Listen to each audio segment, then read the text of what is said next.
আসসালামু আলাইকুম রহমতুল্লাহ। যে সকল গর্ভবতী মহিলাদের 4-5 মাস বয়স হয়, গর্ভবতী হয়েছে, তাদের বাচ্চা নষ্ট হয়ে যায়, বাচ্চা কোনোভাবেই টিকে না, তাদের জন্য আজকে কার্যকরী চিকিৎসা।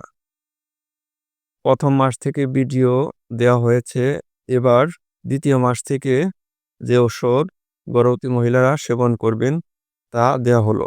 ট্যাবলেট প্রসেস 10 মিলিগ্রাম, সকালে একটা রাতে একটা, ভরা পেটে 1 মাস চলবে। এই ওষুধটা খাওয়ার পূর্বে পেট পর্যাপ্ত পরিমাণ ভরা থাকতে হবে, পর্যাপ্ত পরিমাণ পানি খেতে হবে।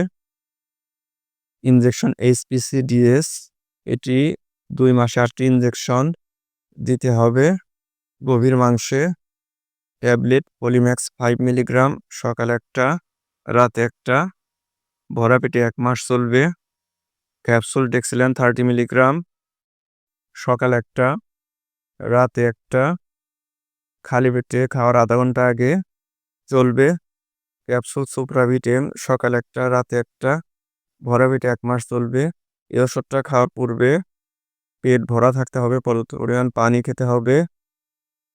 এতে করে গর্ভবতী মহিলারা যদি সঠিক নিয়মে ওষুধগুলো সেবন করে, ইনশাল্লাহ সে কাঙ্ক্ষিত ফলাফল পাবে।